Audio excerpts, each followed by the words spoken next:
In this video, I want to offer you 10 practical tips that you can employ if you are interested in executing a comic book trade. And I am creating this video because trades have been a topic of conversation for me over the last couple of weeks as I've done a healthy number of them. And I've had a lot of people reach out to me asking questions about how to actually do it. And so to all of those people that were curious and those that may have had the question but did not ask, this video is for you. Reggie here, your friendly neighborhood bodybuilder and comic book collector, and I want to welcome you to another one of my videos. As you heard in that short intro, I am going to spend a little bit of time offering you 10 tips that you can use to actually execute a trade for comics. What I will tell you is that some of these tips are going to be very practical, some of them are going to be common sense, and some are going to be maybe things that you haven't thought of before. But I am offering all of these things in the hope that they're actually going to help you to be able to safely execute a comic book trade. There are some people that are going to watch this video that are also going to have some ideas, and I definitely want to encourage all of you to leave those comments behind in the comment section, because I think the more that we can share knowledge and information, the better off we will all be. I certainly want to encourage you to stay tuned until the end of the video, because I'll offer up my most important tip at the very end, so stay tuned for that. With that said, I want to talk about the very first thing that you should consider. And it's really about, what is it that you want to pick up? What is the book, or what are the books that you're interested in actually trading for? I think it's really important that you give thought to that, because if you are going to execute a trade, you have to be very clear about what it is that you're looking for in terms of a raw or graded book, what condition or grade that you're actually looking for. Is it going to be a CGC, a CBCS, or some other type of slab? It's really important that you give thought to that criteria so that when you seek out a trade partner, you can clearly outline what it is that you are interested in, as well as what you're not interested in. The other thing that you want to do is to give thought to, what is it that you are going to put on the table. Trades oftentimes can be done just using the comics themselves, but sometimes you also have to put some cash on the table or be willing to accept cash. So you definitely want to give thought to that as well. And so if you are going to put some books on the table, you want to give thought to, what are those books? What are the conditions of those books? What are the grades of those books? And you want to make sure that you have a full appreciation of what it is that you are going to put on the table. Because the truth of the matter is, there may be some books that you have in your collection that you're not willing to trade. But if there are some that you are going to put out there, you want to be prepared to actually give those books up. So the very first tip is to think about what you are trying to trade and what you are willing to give up. One other tip that I want to offer you, and this is kind of like a 10A or a 10B. I will tell you for a fact that trading graded books is much easier than trading raw books. Raw books are a little more problematic because you have to be able to accurately grade a comic, and who you're trading with also has to be able to do the exact same thing. And you also have to be able to share lots of photos to ensure that there is alignment on what that actual grade is for the books that are going to be traded. If you're doing graded books, a lot of that work is already done for you. The next tip that I want to offer is that you have to find a trading partner. You have to find someone that is willing to trade comics with you. And in previous videos, I've spent a lot of time talking about the importance of being part of this comic book community. So many of us don't necessarily associate with a whole lot of people in the real world that are interested in comics. And that's why the virtual community is very important, because it gives you a mechanism and a means to actually execute things like trades. So if you are not involved in Facebook groups and Instagram and YouTube, I would highly encourage you to start getting active now. Because by doing so, you are essentially building your network of people that could be willing trade partners for you.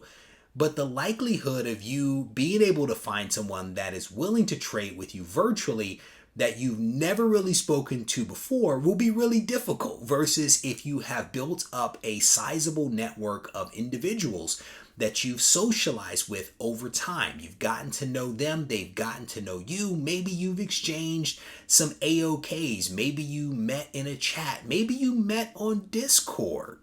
Hint, hint. And those are all really good ways to be able to build your network. So get involved, build up your network, because it will make it a lot easier for you to find a willing and trusted trade partner. After you find that willing trade partner, you are going to have to negotiate the deal. And this is a critical step, right? In terms of having the back and forth dialogue around what you're trading, how you're trading, the value of those things, how you're going to ship, what the terms and conditions of the deal are, etc., etc.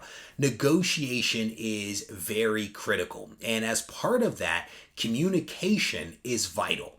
One of the things that I will tell you is that I am a huge fan of keeping notes. When I am executing a trade, I will keep a lot of notes as to who I am trading with, what I am trading, what they are giving me in exchange, as well as the values and conditions of those various books. I tend to do a lot of my trades virtually, which means that I have an electronic record as well. Instagram, in my opinion, is one of the best platforms for just communication. And I will have a DM exchange with another partner, and I will capture all of the details of that trade deal inside of that chat. I'm talking who the person's name is, what my name is, the shipping address, the terms, the conditions, the books that we're trading, who's going to send what, when, where, and how. All of those details are captured in the chat. And so what will happen is I'll have a back and forth with someone. And then once we reach an agreement, I will sometimes try to reiterate some of those details to ensure that it is clear and that we are indeed aligned on what we have said that we're going to do. Sometimes the negotiation goes really quick and you only need a couple of screens, but sometimes if the discussion and dialogue goes on and on and on, you may have to summarize it. And part of the reason why I do this is so that I can have an electronic log of the conversation.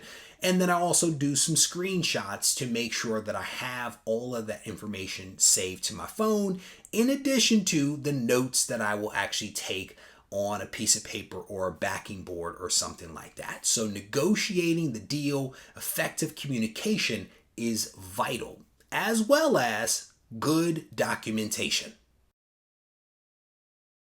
As you're going through the negotiation process, one of the things that is critical is that you land on which pricing service will actually be used. As I've talked about in other videos, different pricing services use different sources, they scrub their data differently, they update their database at different times. So when you're having your conversation with your willing partner, it is important to understand which pricing guide will actually be used, and that you use the same one to determine the fair market value or the price or the value for the particular books that are actually being traded. Because if one person is using one pricing service and another is using a different, you're going to come up with different numbers. So it's really important to use the same one. That way you can determine the values of each one of the books or books that are being traded on both sides. You can determine whether there is a gap in value that has to be made up by adding additional books or putting cash cash on the table. So make sure that when you're having the conversation, you decide which pricing service is going to be used. And I will tell you, as part of my negotiation, a lot of times what I'll do is I'll actually send screenshots of the FMVs and the sales prices of the books to the other partner to say, this is what I'm seeing. Are you seeing the same thing? It's a great way to avoid any type of miscommunication. And as I mentioned, it is much easier to do this with graded books than raw books. The raw books take a little more work, but you can definitely get there. So while we're on the topic of pricing guides, one of the things that is really important to do is to pay close attention to recent sales as well as the fair market values.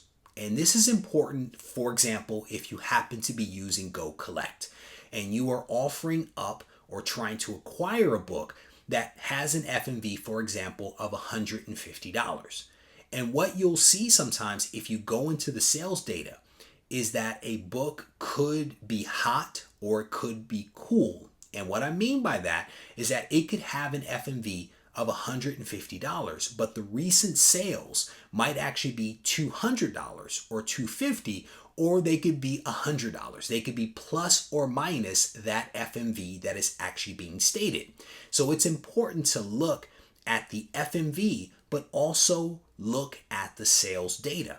Because when you're having that negotiation with someone, you can have that back and forth to highlight the fact that, yes, the FMV says that this is a book that is valued at $150. But we both know that this book is extremely hot. We both know that this book is valued truly above that FMV because of some news that recently broke.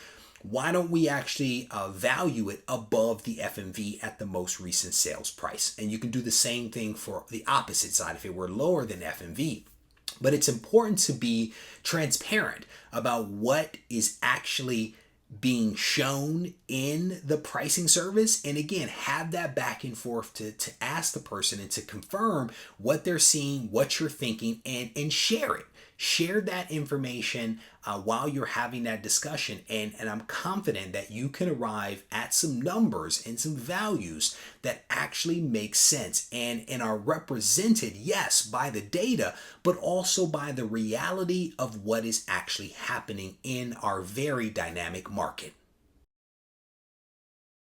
So I've already mentioned this tip once before, but it bears repeating, that it's important to actually keep notes as to what is being negotiated. Because a lot of times negotiations can kind of wax and wane depending upon what the data actually shows. When you're looking up the values and seeing the sales and the FMV, there's a lot of back and forth that actually takes place. So what I like to do is I like to actually keep these notes, as I mentioned before, on what is actually being decided. Because what may happen is that you could have a book that you are trading that has an FMV that is actually selling for higher than that FMV. And because of the dynamics with that book, you agree to value that book higher than the FMV. So you want to make sure you make note of that. The FMV was this. We agreed to actually value the book here because of the dynamic market. On the other side, you could be receiving a book that may have an FMV, but the sales are actually a little lower. But you may say, you know what, I'm going to honor that FMV. You want to make sure you make note of the fact that you are trading for a book that is actually valued below FMV, but you're going to honor the fair market value that is actually seen, right? So you just want to be able to keep notes, right? And you can identify that maybe there's a delta between those two books, and that delta will be closed by this book over here that this person is going to give you that has an FMV at that delta that closes that gap. Or you're going to do the one book and some cash for the one book that you're actually offering on your side. The point is you want to be able to, on like a backing board or something like that, keep track of the details associated with the transaction. Because depending upon how much time goes by, You may forget about some of those details. You may forget about what was actually discussed and debated. Depending upon how you're doing it, right? Hopefully you have your digital documentation, but you could be doing it via phone. You could be doing it face to face. There could be a few ways that you are doing it. So just make sure that you are finding a way to take the notes so that you don't forget any of the terms and conditions that have been discussed. So one of the other tips that I want to offer, despite the fact that I have had my challenges with PayPal, I do believe that you should try to use this platform. And you should try to use it if cash is exchanging hands. Sometimes, as I've mentioned elsewhere in this video, if you are trading books plus cash, and you have to send some money, you potentially want to use PayPal's buyer protection to give yourself just a little bit of comfort and cushion just in case something goes wrong. Because again, what ultimately is going to happen is you are going to bundle your books up and then you're going to put them in the mail and you're going to send them off and you're going to hopefully receive something in return. But we all know that things don't always go as we plan for them to go. So using buyer's protection, if you have to give up some cash, is not necessarily a bad way to go. And yes, you may have to pay some fees, but consider it. It goes without saying that trust is a vital part of executing a trade. As I just mentioned, you are potentially bundling up your books and you're sending them off via mail to someone else, and you in turn will receive some books from that individual. So needless to say, trust is important, but trust and verify is probably the true name of the game. You want to make sure that you are taking all of the necessary steps and precautions to protect yourself. And I've recently heard about some bad actors that have done some pretty awful things to other members of the comic book community while executing some trades for some really nice books. And it honestly sickens me that people are doing these things. But we know that if money is involved, there will be bad people that try to take advantage. So you want to make sure that you know who you are trading with. Very closely linked with trust is transparency.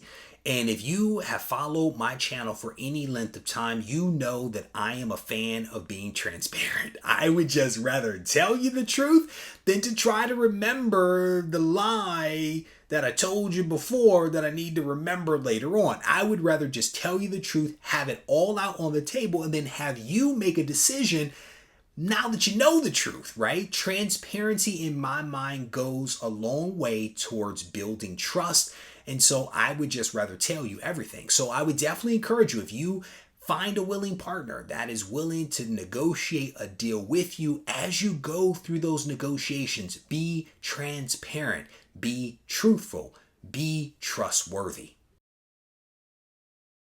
So here we are. We have reached essentially the end of my 10 tips for executing a trade. And this last tip, I think, is potentially the most important out of all of them. And it's a tip to trust your gut. And what I mean by that is oftentimes we get intuition or a voice in the back of the head or a knot in our stomach that tells us that something isn't quite right about a deal or about a person. And oftentimes we push it away, or we push it down, or we choose to ignore it, and we march forward.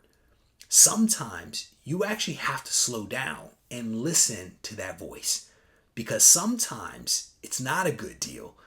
Sometimes the person isn't saying everything and you're filling in the blanks because you're very excited about getting this book. One of the best things you could potentially do is slow it down. Make sure that you are listening to yourself, that you are trusting your intuition, trusting your gut, and you're not getting caught up in FOMO or the excitement of getting a book that you've always wanted. Sometimes you may just have to walk away. And the truth of the matter is that that is actually okay, because there are so many other books out there to get. So never feel the pressure to move forward with a deal that does not feel right to you. That is actually okay. With that said, I want to thank you guys for taking the time to watch this video. I hope that it'll be helpful to you. I hope that you'll be able to employ some of these tips to be able to execute trades and enhance your collection. If you need anything, feel free to reach out to me on Instagram at Regie Collects, or you can send me an email to Regie@regiecollects.com. Take care.